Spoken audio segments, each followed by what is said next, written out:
When Bugsnax was revealed during a PS5 showcase over the summer, the primary takeaway was that man, that Caro Caro Bonito theme is a banger. While KKB's It's Bugsnax is arguably the greatest song of all time, it doesn't stand alone, with Seth Parker's original soundtrack complementing Bugsnax's actual gameplay spectacularly. The dreamy synthpop slowly gives way to something more harsh, as Bugsnax itself takes a darker, more sinister turn, incorporating industrial elements into its sonic soundscape to add emphasis to the late game. Everything about Bugsnax's score enhances an already great game and makes it something truly memorable. Welcome to the party, Whambone! We are not friends.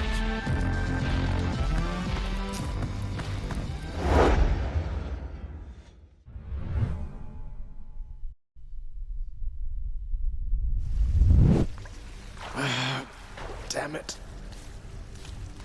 When people think about Hades, they think about the characters and the writing, the punishing difficulty of the roguelike and its systems that reward you for dying, or the adamant rail!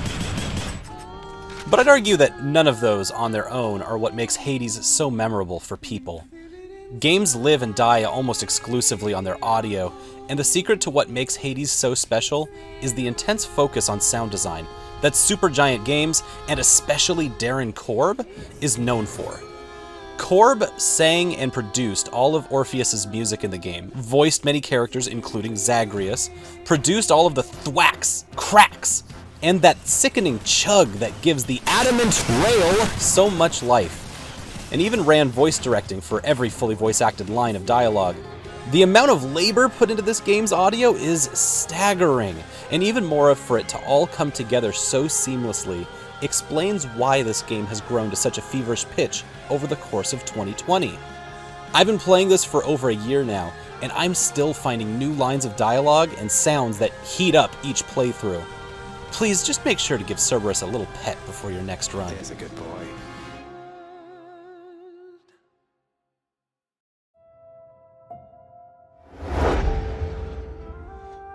Spiritfarer is not only a game that is visually appealing to the eye, it can also be outright warming and nurturing to the heart.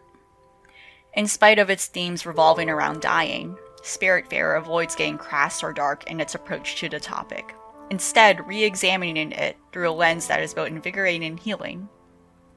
As a game, Spiritfarer succeeds as a resource management sim in every aspect, offering you a variety of activities to do from tending a garden, cooking, and maintaining relationships with various characters.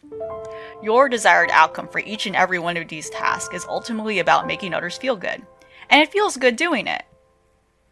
From the smooth flowing waters that trickle alongside the edges of your boat, to the unique detailed bounce in every character's step, every element in the game's visuals also shows how thoughtful each creative decision has been made through stunning results.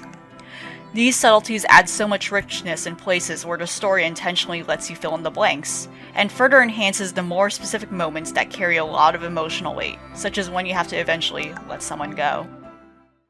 As I discuss this, we are still currently in the midst of a very difficult time rigged with inescapable, endless stories of sickness and pestilence. For releasing in a time like this, Spiritfarer imparts us with an even more profound message than it probably initially foresaw, offering its own perspective on how to process something that can be harrowing.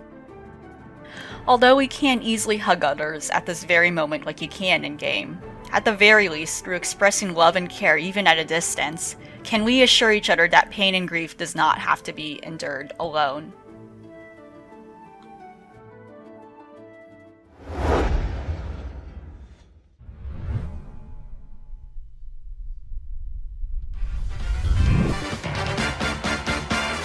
Paper Mario's recent visuals have been rightfully divisive for the past handful of games, leaning far too hard on generic concepts like stickers and color doesn't lend well to interesting design. Origami King, however, steps up to the plate and knocks it out of the park. Nintendo's usual ability to craft pretty environments is pushed even further in this title, with origami playing a central role to success.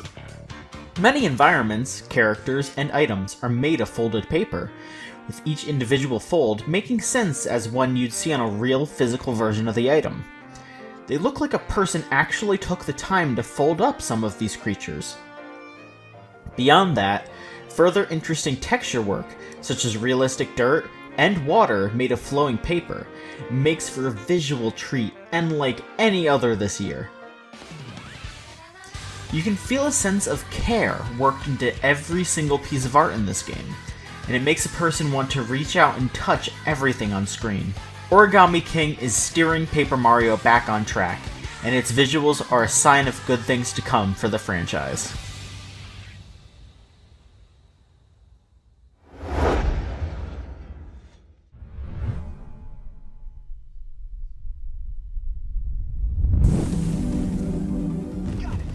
Vanillaware has always had a penchant for both non-linear storytelling and gorgeous visuals, and 13 Sentinels Aegis Rim feels like the ultimate culmination of everything they've learned over the studio's existence.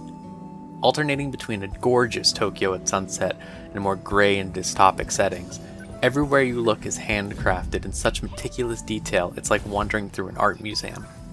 Each character is drawn with their own subtle yet inseparable quirks that set them apart from each other, and their voice work, across multiple languages, is engaging and effective. Yeah, it's fascinating stuff.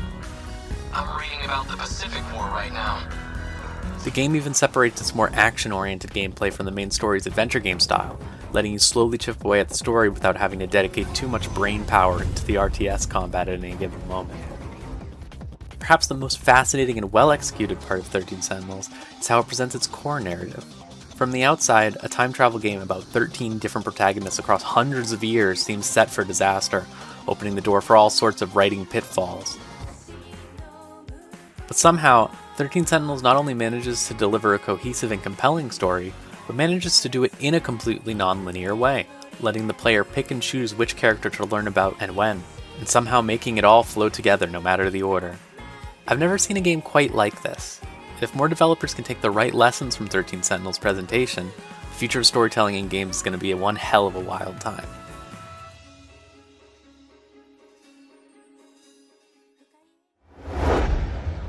Warning, you are now participating in the cultural event known as Blaseball.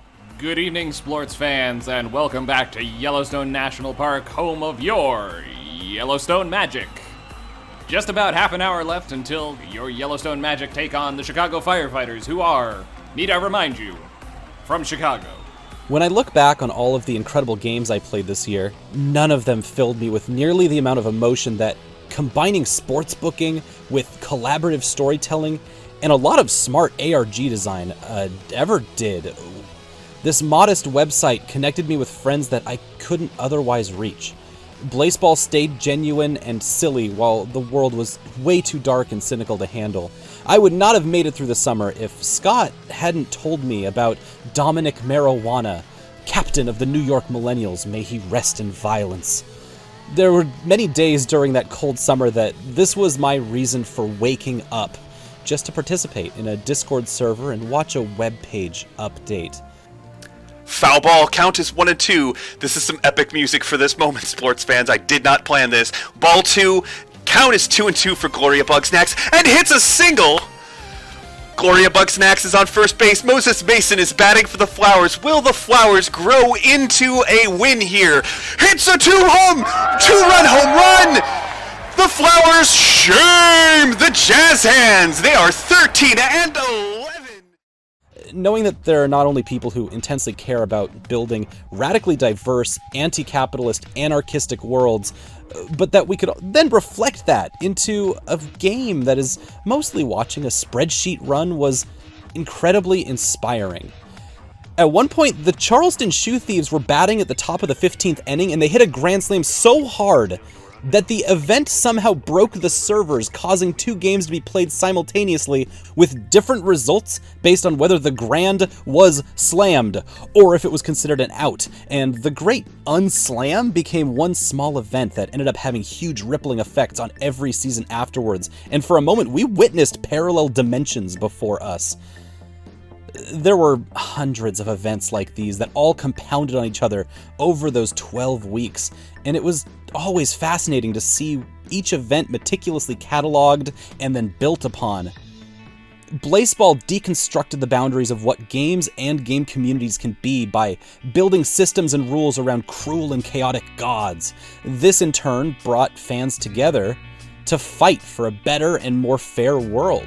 Worlds that actually reflect de-hierarchicalized communities, all centered around the core love for competitive sports.